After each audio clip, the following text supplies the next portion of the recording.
Hello everyone, welcome to my channel. I'm Dr. Primrose ZJ Lima and I post content about research, running and mindfulness. In today's episode, I'm going to be speaking to you about how to navigate the world of work with a social science degree. Having four of them means I'm armed with more than enough experience to share through this video. However, I have of course conducted extra research as well as gathered insights from conversations I've had with colleagues as well as people who have pursued a wide range of job and career opportunities with social science majors. Of course, this conversation will not be exhaustive and it lacks engagement because I'm just speaking to you through this camera. So I do welcome engagement through the comment section, or you can always communicate with me via email. My details are noted in the description box below. Okay, so before I go any further, I just want to put it out there that if you were to invite me to speak to young people about career choices and what to do when they get to university, I would dissuade 90, if not 99% of them from pursuing social science majors. Perhaps I have, of course, things that I wish I had done more differently, but I also speak in relation to global realities. So, if you are in a faculty that specializes in the arts, humanities, or social sciences, I'm very sure that you are not immune to certain local or even global perspectives about students pursuing these particular majors. Some people will think, oh my goodness, they think that they can just survive and thrive by generating their passion for reading and writing into a living that doesn't make billions or trillions. Well, even people that actually do get out of the sciences and other really fancy type of faculties don't necessarily become a billionaires or millionaires. So I feel like many of us are in this struggle to become richer together.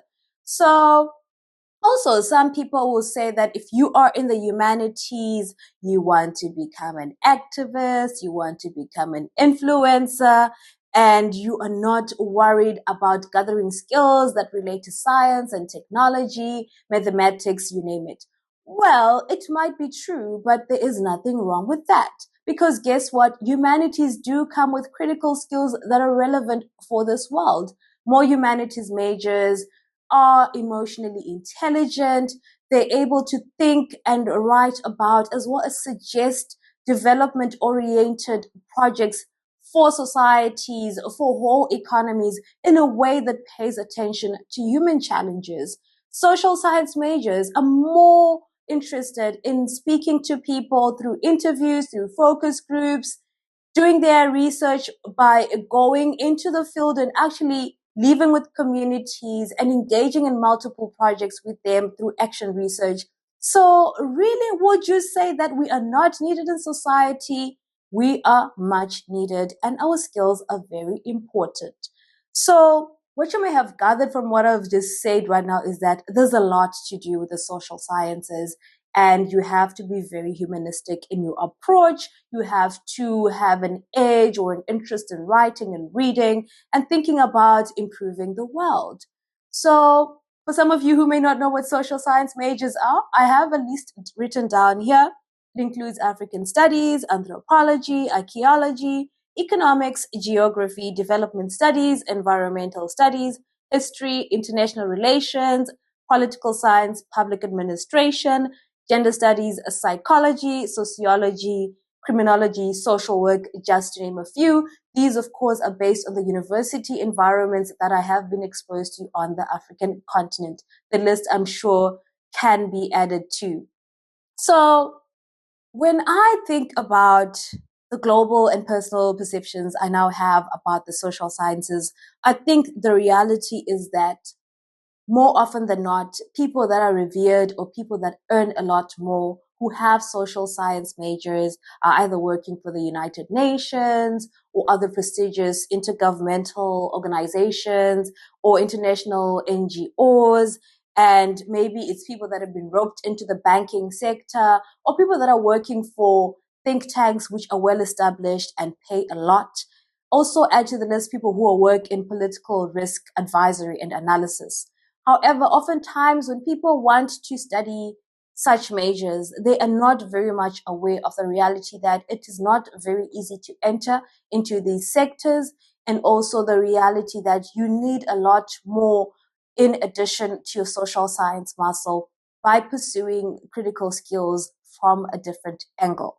So these, of course, are realistic evidence that you need to do more. So my advice is to say that if you are doing a social science major, make sure that it's paired up with something else that you can use, not only to back up, but also to strengthen your skill set. So, for example, if you do politics, philosophy, and economics, PPE, that's a very strong combination, I believe, which most of us cannot pursue, but I would want to challenge you to do that because the economics in it will take you far. So this also applies in terms of thinking about taking majors such as statistics, which could be offered by some universities in combination with social science subjects, to also think about maybe pursuing a low qualification before or after your social science degree, and to also think about how you can incorporate modern knowledge and skills in relation to information technology, data analytics, artificial intelligence, and so forth. Another more important one is, of course, linking your studies to the environment and climate studies, and maybe pivoting to even more specialized degree areas such as nursing. I could spend the day on this first point, but I just want to say that point number one, social science majors are very important. They're human oriented and they provide solutions to a lot of human security challenges. However, the reality is that you need to back yourself up and also double arm yourself with skills that are required in different parts of the world and in different sectors where, for example, statistics, data analytics, economics are required. That really helps. And also why I'm saying that is because as a person who studied international relations, public policy, and gender studies, when I give policy advice or I write policy analysis papers, I often have to teach myself thoroughly economics concepts. And sometimes I don't have the appreciation of an economics major or an economist that is required. And I've seen that sometimes with job opportunities or even some fellowship opportunities, there's a high preference for people that have an economics major who can then read up on what's important about gender or what is important about the environment or what is important about thinking about solutions to mental health challenges and whatnot. So I think that it is very important. I've also spoken to people who've made it into big places like the World Bank, the International Monetary Fund, as well as the United Nations. And they did confess to me that having economics as a major was actually a key important advantage to when they got selected to participate in particular fellowships, a key advantage that led them to being employed in particular sectors. So do that. Do that, do that, do that. Research what works best for you. And you don't have to love maths. You need to love maths. So I emphasize that let's grab those statistics majors. Let's get into data analytics and embrace the needs of this world that needs a form of STEM orientation to anyone, in as much as it requires us all to also have a social science orientation. So point number two is, I think that you need to be strategic. And by being strategic, I mean that you need to hone three important critical skills: to speak well, to read well as to write well. And when I say this, you need to back it up with evidence. The world needs to know that you can speak well, that you can write well, that you can read well. And you need to merge and incorporate these skills. I don't think one is more important than the other, regardless of whether you're introverted or extroverted or somewhere along the spectrum. You need to demonstrate excellence in all of them. So evidence of writing well includes, of course, your essays, research reports, policy analysis, theses, dissertations, book chapters, journal articles, opinion articles, and feature articles in the media. I want to challenge all of you to thrive, to aim to have media articles, and to also write for book chapters. On my LinkedIn page, I share a lot of calls for book chapters.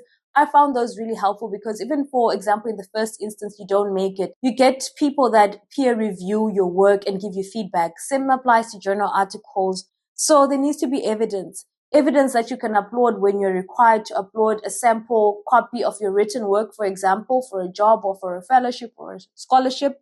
And when I speak about the ability to speak well, evidence comes in the form of presentations you've done in class, presentations you've made at conferences or at workshops, and also dialogues that you've engaged in on relevant platforms such as the news and a wide range of, I guess, podcasts, depending on what's relevant in your sector. So we need to hear you. We need to hear from you. And then when I speak about reading well, what is the evidence that someone is well read? Well, as much as I'm not a person who's always quoting quotable quotes from various authors and whatnot, you demonstrate that you are well read in what you share. For example, in your writing as well as in your speaking. And you are showing us that what you are saying is not just shaped by your thoughts and opinions, but rather you are well informed because you're able to speak about what happened in the past, what is happening currently, and also providing evidence-based policy recommendations towards what can be done moving onwards. And also being widely read means that you just don't lean on one opinion or one train of thought or one theory or one conceptual framework. You're able to think about different ways of approaching different problems and coming up with different solutions depending on the context as well as the challenges that are faced. So be strategic in ensuring that you're able to demonstrate that you can speak well, that you're well read, as well as that you can write well. And share widely on different platforms about the work that you've done. That really helps. I've gotten jobs because I share from the time that I've got publications. I've gotten jobs because I share when I've participated in different platforms or when I've organized a particular dialogue. So it is very important to also share because what people don't know, they can't find out if they're not curious about you, particularly if your name is not out there yet. So my next point is, do specialize. So I do understand that if you study international relations, you become an international relations scholar. If you study politics, you're a political scientist, sociologist, and whatnot and whatnot. But by specialize, I mean that you need to look at the world that you're living in. For example, post your undergraduate studies. So I'm a major advocate of pursuing postgraduate education. So think about doing a postgraduate diploma, honors, masters, PhD, you name it. And it has to be in an area where you're able to specialize in.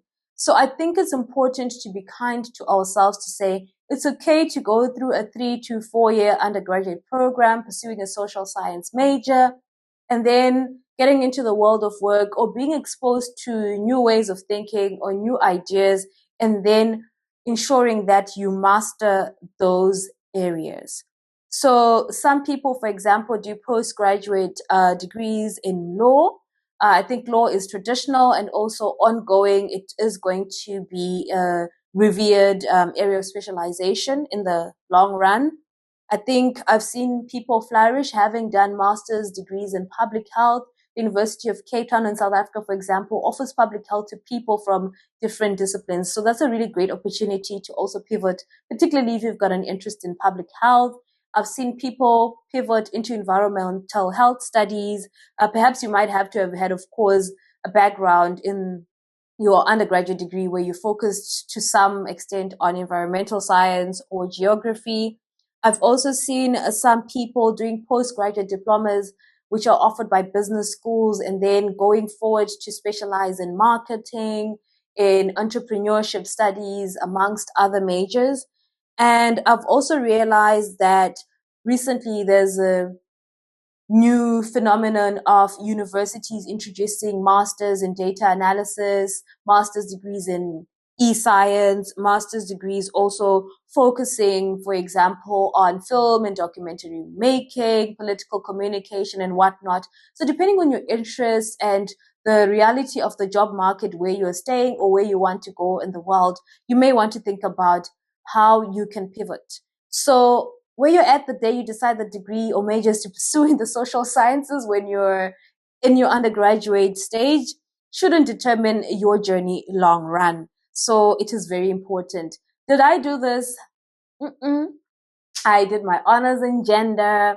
I did my master's in international relations and my PhD in political studies. So I stayed very much a qualitative child, doing research that is based on interviews, doing research that is based on desktop research, and to some extent doing field work where the funding is available. So I didn't do this, but if I had to do things differently, I would definitely think about, for example, pursuing a postgraduate program in law, or maybe to think about, I don't know, finding a way to pivot into economics. So I think that's what I would have done differently. But during the time, I guess it never occurred to me. And there was no Dr. Primrose Jebima with a channel that shares with others. So I hope that you've got other entities where you gain sharings and insights that could help you on your career pathways. So I think the other important one is networking. It is very important. And I'm here to find a good rule book or guidebook about this. But networking happens in many ways. You need to think outside the box and you need to be rigorous about creating networks and forming friendships. Personally, I'm against the idea of just getting to know people, getting people as your contacts in your email or contacts in your phone for the sake of networking and gaining job opportunities. I'm really someone who is pro just engaging with people on different levels and forming relationships.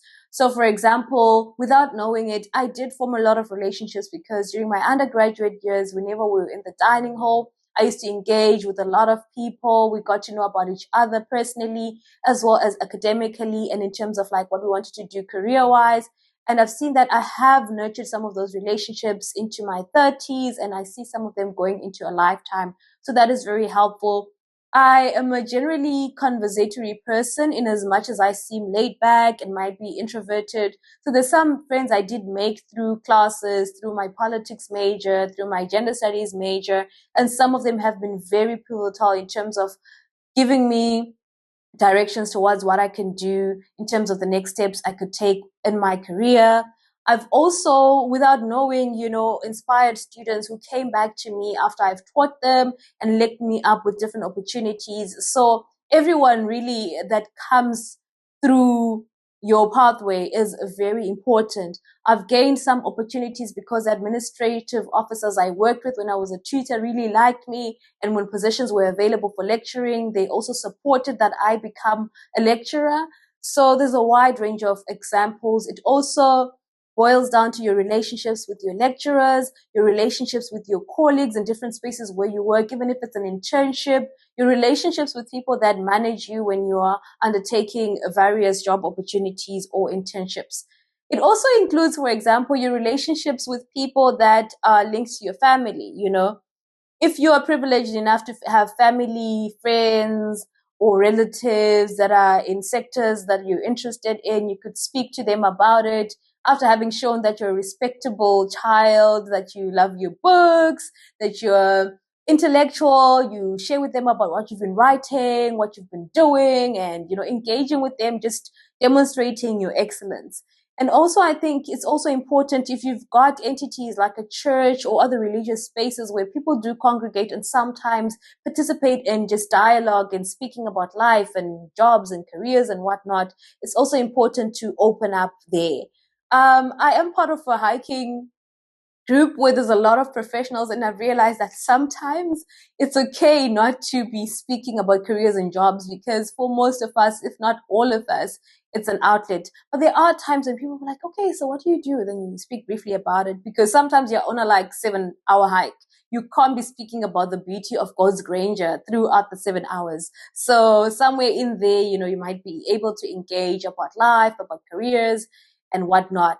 Same applies, for example, if you're attending events where you get to meet people, be curious about what they do, get to know more, and also have something to share with them. I think when I have nailed it, I will develop a course on networking and just share the free nuggets and also maybe have a book that, of course, will have to be sold at a price. Okay, so I acknowledge that with networking, your context does matter.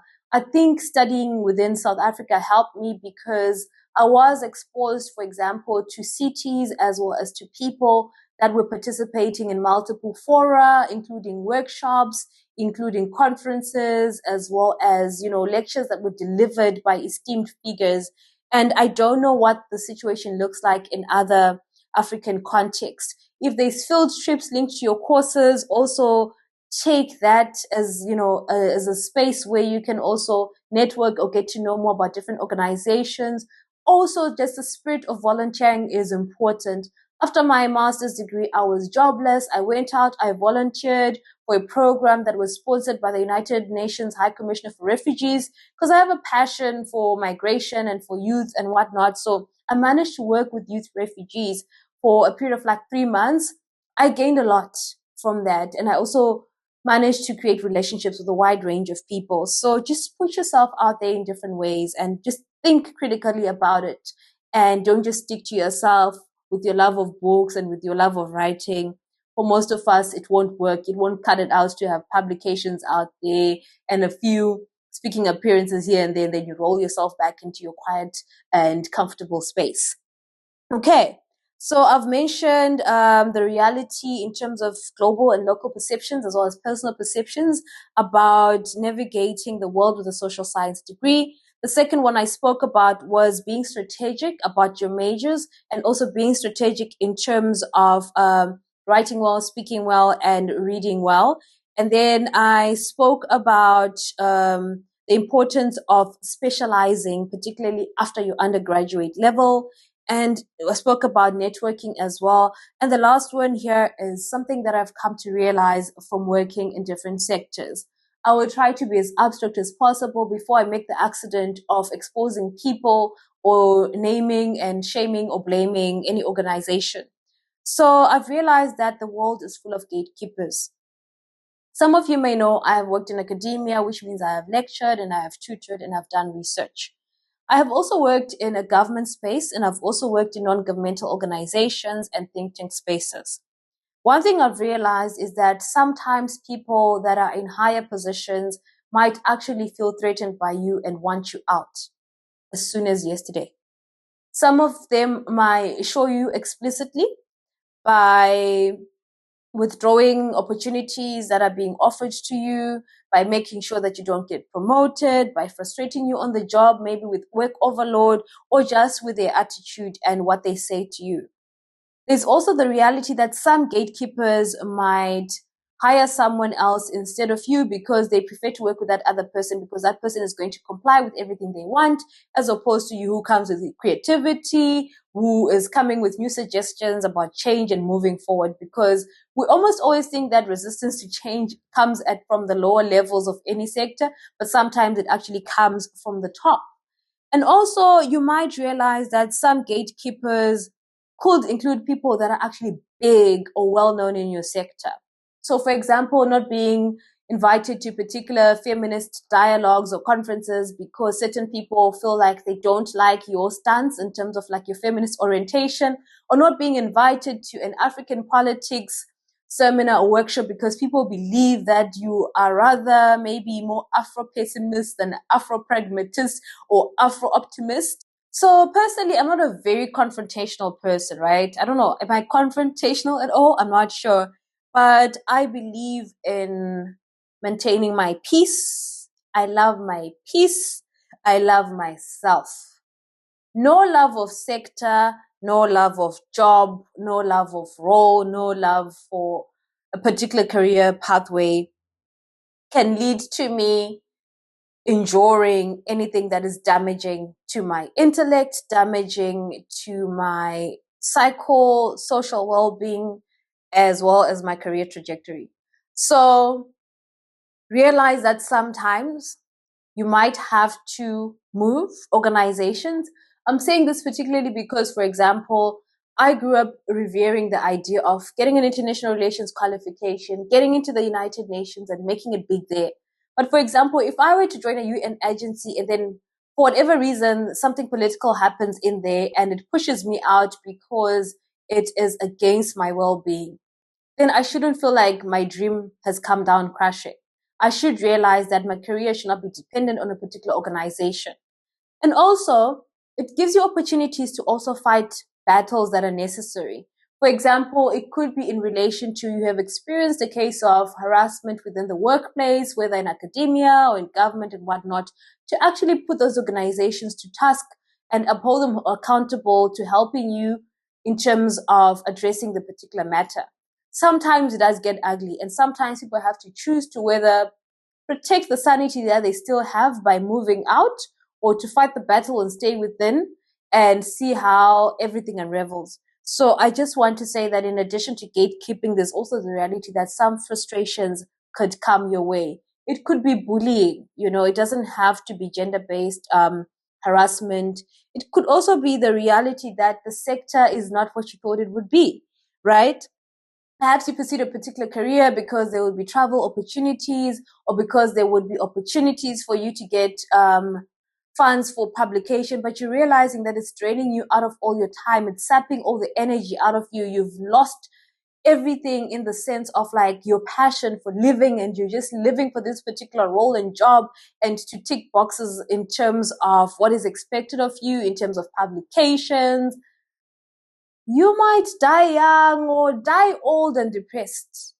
So just be in check, right? In as much as you're committed to this career or this particular job role, you need to be mindful of what's happening as you go further. So I feel like my last and parting words for this particular video are that you are you, and that's your power. Perhaps I've heard this somewhere. I stand to say that someone has said this before, right? Even though I don't have direct open and close quotation marks. But you have a unique edge because you are who you are. And I feel like no matter what happens in terms of your career trajectory, you should aim to become a guru, an expert, and a specialist who at the end of the day stands alone. In terms of how and when to do that, I think it's up to you. I am currently seeking mentors and sponsors who will help me to pivot out of depending on paid employment in terms of like being under the banner of a university or an organization or a government, to becoming a flourishing, well acclaimed globally specialist, right? So always think about renewing yourself. Remember, I said you are you, and that's sort of like your unique edge. Think about continuously improving and continuously sharpening yourself, so that if there's anyone who is mimicking you or trying to be like you, even though they can't be like you, but you're always a step ahead in terms of trying to improve yourself. So always think about that as you build your track record. Wherever you go, maintain the networks. You might need them as clients or as partners or as sponsors in future endeavors when you pursue your own business, when you become a consultant. And also just think about life as a set of lessons. In Shona, we say that kudziza hakuperi, which means learning does not end. So I think it's very important to have this teachable mindset always, and to think about continuous learning that comes with life, and to always reflect on what has happened and think about ways of improving upon it. I spent the bulk of my 20s pursuing my degrees in the social sciences. I also volunteered. I have also worked in government, in academia, and in think tank organizations. It sounds like a lot to have happened over 10 years. I'm also surprised myself, but I actually believe that I didn't do enough. So what I didn't do enough of was, of course, to try and learn more out of like the typical social sciences that I was pursuing. So I think that moving forward, I'm definitely thinking about upgrading myself in terms of my intellectual muscle by doing courses and doing work rather, because I feel like work gives me experience. So being exposed to opportunities that require me to use data analysis that is quantitative, to also think about how best to gain education in relation to economics as well as in relation to law, because I believe that those are actually essentials that everyone should be taught: economics and law, and also finances. But for some reason, we have to pay for these, and there's always one course or another to partake in, whether free or to be paid for. But you need to, of course, dedicate your time as well as dedicate your mind to it. So I'm going to be doing a lot of that. And in terms of who I am career-wise, to anyone who's watching this and has been following me because you also want to pursue a career in academia, just a heads up, I might be leaving academia anytime soon. I think it's an amazing field. However, it hasn't given me what I needed it to give me in the past few years. And I will leave in good spirits, not necessarily with the aim to leave for good, but with the aim of learning from outside academia, because I think it's very important. I've found myself to have learned valuable lessons from people that worked outside in different industries and then came back to lecture. And I wish there was a way to do both at the same time. But like I said, love your peace, love your health, preserve yourself. And so I think I will be focusing a lot on going into policy research and also thinking about political strategism. I won't shed more light on that for now, but with the whole aim of becoming a big time consultant in my 40s, if not even like post 35. So I've got about 3 years to get there, and I hope you'll be part of this journey. And we'll be sharing some insights, whether it is through sit down videos or on vlogs. But however, as we wrap up 2024, we'll still be focusing much on academic content. If you've not subscribed, I encourage you to do so. If you have, thank you so much. Thank you everyone for watching this video. Don't forget to share for wider reach. And please come back for the next one. I endeavor to post a new video every Sunday at 12 midday South African Standard Time. Thank you once again, and it's goodbye for now.